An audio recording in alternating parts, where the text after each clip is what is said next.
You are watching KUTV Primetime News with Mutegi K. Martin.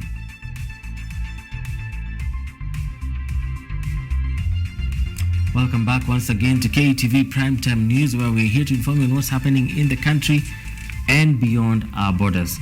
Just a correction on our story that we ran, our first story actually, where I had said that the Supreme Court had ordered suspension of the implementation of the 2023 finance law, and that is not the case. So it is the High Court that has ordered the suspension of the implementation of the 2023 Finance Act, following a request by Busia Senator Okia Omtata.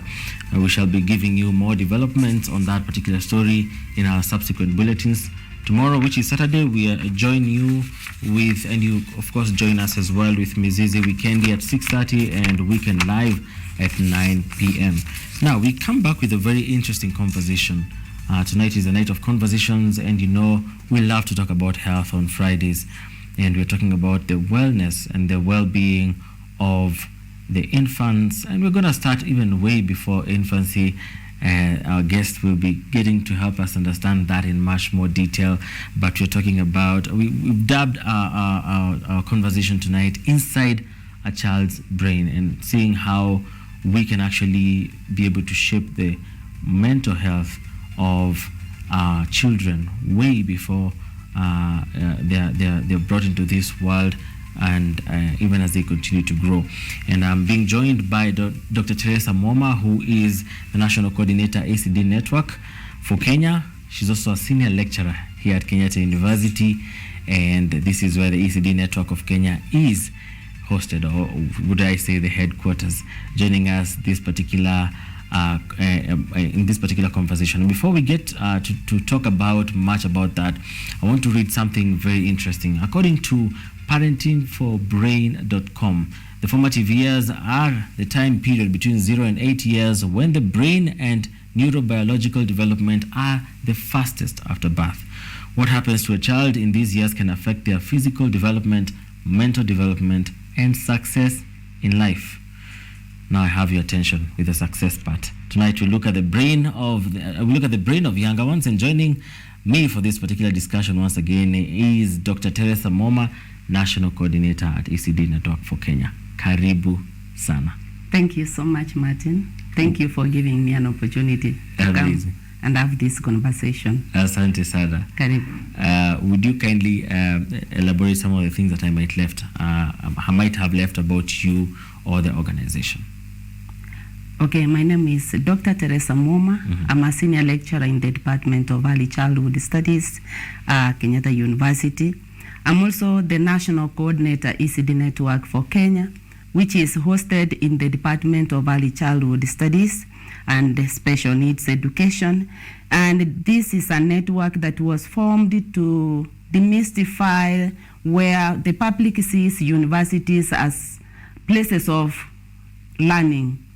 But the network brings together policymakers, program implementers, researchers, academia, UN agencies, together to discuss issues affecting children and to influence policy and programming for children to ensure that children have an environment that is nurturing, to ensure that development and the growth is happening in a good environment. Yes. Elaborate. I love it. And now that we're talking about children and their development, yes, I love to go back to the prenatal stage where the baby has not been born yet. Yeah. And scientists have been careful to tell us that whatever we do in that particular stage when a mother is pregnant with a child can and will affect the baby, positively or negatively. And of course, a number of players in that particular field are involved. The pregnant mothers themselves, the healthcare providers, and even ourselves who are around the pregnant mothers, the relatives, the families, the friends, the neighbors. What can we do, and what do we do that really affects the development of the brain and the wellness of the mental capacity of a baby, even before they are born? Thank you so much, Martin, for that question. Many times we are very keen when the baby is born. That's when we start celebrating. But we are supposed to be even celebrating from the time the baby is conceived. And when the baby is conceived, many things happen around that baby, but through the mother. And the baby, in terms of getting his nutrition or her nutrition, it is through the mother. So what that means is that the mother should be in a conducive environment, psychologically, health-wise, so that she is able to have the health she requires in terms of good nutrition, maybe going for antenatal clinics, so that the child is taken good care of. The child will get his nutrition through the mother. So the mother needs to be fed well. But sometimes some mothers do not get that conducive environment, maybe because of stress, maybe because of socioeconomic challenges. So because of that, the child is also indirectly affected. And that is where you realize that if the mother is not feeding well, the child is also not getting the nutrients that he or she requires. And therefore, as the baby develops, he is lacking. And when he is born, he is either underweight or is susceptible to diseases. So ensuring those around the mother, ensuring that they are making the conducive environment is also ensuring that the baby who is developing is also getting a conducive environment for growth and development. Sometimes diseases also have a critical role to play. If a mother is sickly, definitely the baby also will also experience the same. So that is why it is very critical that those of us who are around this pregnant mother to support that mother psychologically, ensure that her health is good, ensure that her nutrition is good, so that she has that ability to be able to support the developing fetus. Yeah. Thank you so much for that particular information. Now, let's move a bit forward to a place where the child is now born and is in this world that we are all in, and they get to meet a very unfamiliar environment. Yes. And as scientists would say, they rely on senses like touch, sight, and sound to be able to familiarize with this particular environment. What can the people very closest to the child, I'm assuming the parents, the guardians, and maybe the older siblings, if there may be, how do these people who are closest to the child, what can they do to make sure the environment is really conducive for the child? Because many people would say, this is a baby, they don't understand anything, they don't feel anything. So what can they do to really, because you know that's a lie, what can they do to make sure that we really get to have this child in the perfect environment for mental stability? Okay, you've mentioned a few things like touching, talking, sight, and the like. Those are very critical in feeding the brain in terms of what you talk to your baby. And sometimes we assume that when a baby is born, he has got nothing, he doesn't understand. But that is a good opportunity for you to talk to your baby, especially when you are breastfeeding. You talk to your baby, he will feel loved, he will feel you have given him or her the attention that he requires. He starts familiarizing with the sound of the mother or the primary caregiver, for that matter, who is taking care of him. He is also familiarizing with the sounds in his environment. In terms of touch, when the baby grows and is able to touch things, he starts developing a sense of understanding or discriminating the different texture. He will realize that some objects, when you touch them, they are hot and they will burn you. So he starts learning and keeping distance. There are those that when he touches, they are smooth. Others are rough. So the brain gets to know that, distinguish the different objects, the different textures, and all that because of that touch. In terms of talking again, as children grow and you talk to them, they talk to you, you are helping them to acquire vocabulary, naming objects in the environment, that helps the child now starts understanding his or her environment and gaining more vocabulary. In terms of sight, when they are very young, providing brightly colored objects is very critical to help the child admire and appreciate the environment and the objects and try to reach out to them. That helps the eye-hand coordination, but also in terms of use of his fine motor skills, he also refines them. So as those of us around the child, the caregiver, the primary caregiver, the parents, the siblings, the grandparents, and whoever who takes care, and the father, of course, many times we talk about all this around the child. We forget the father.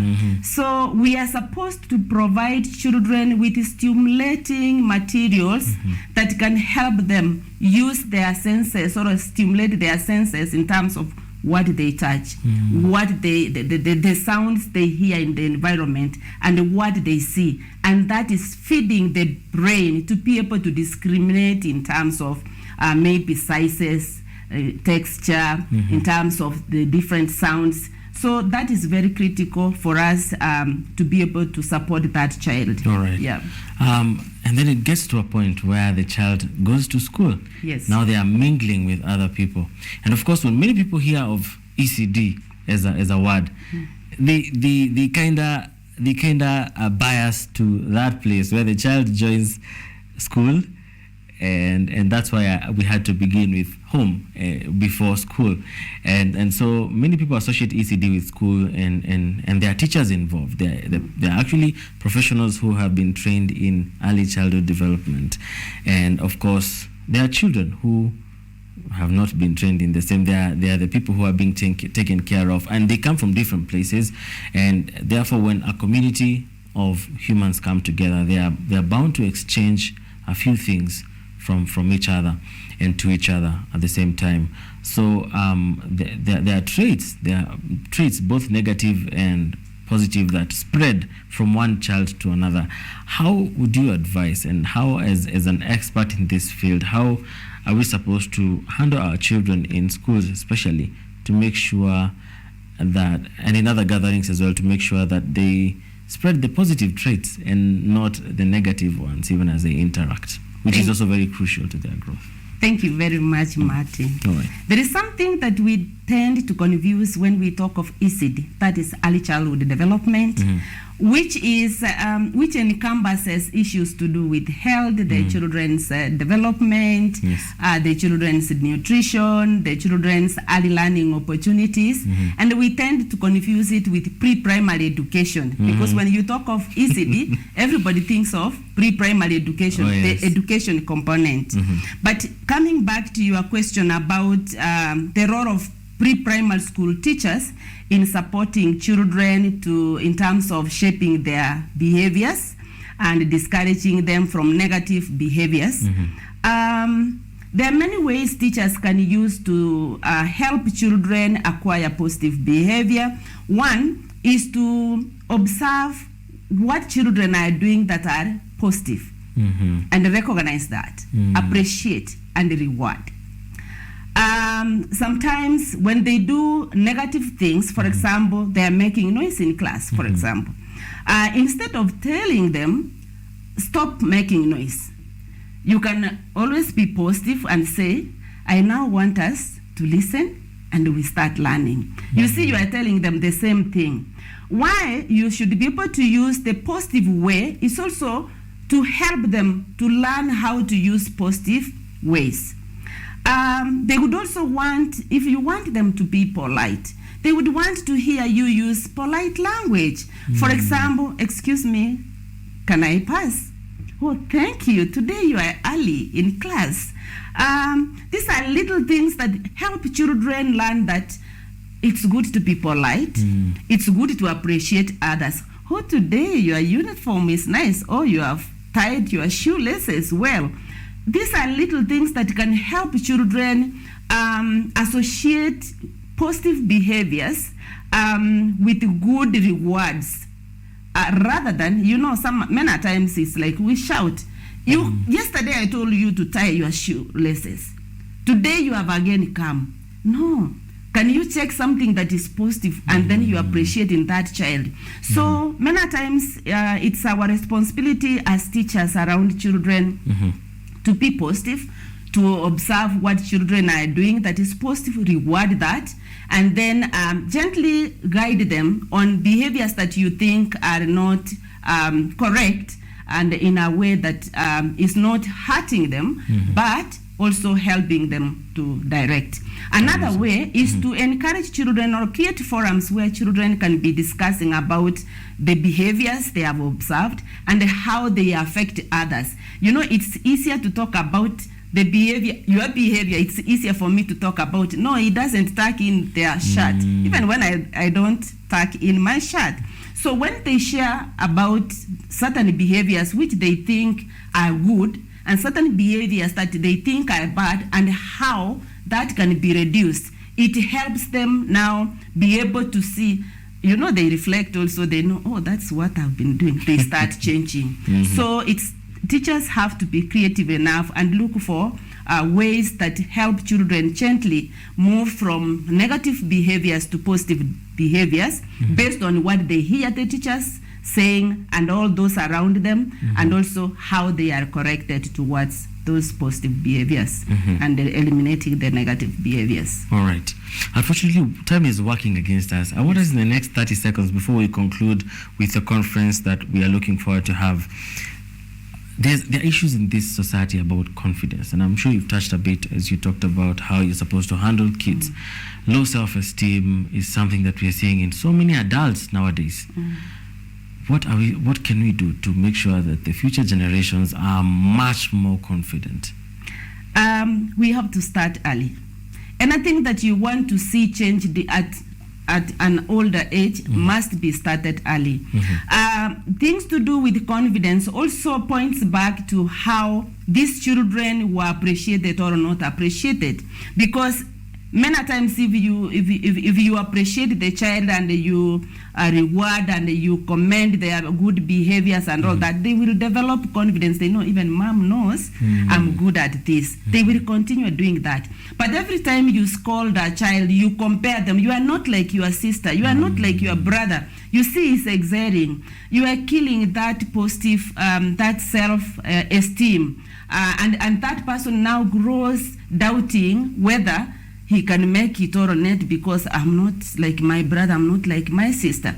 So let us inculcate the behaviors that we would want to see our children when they grow up.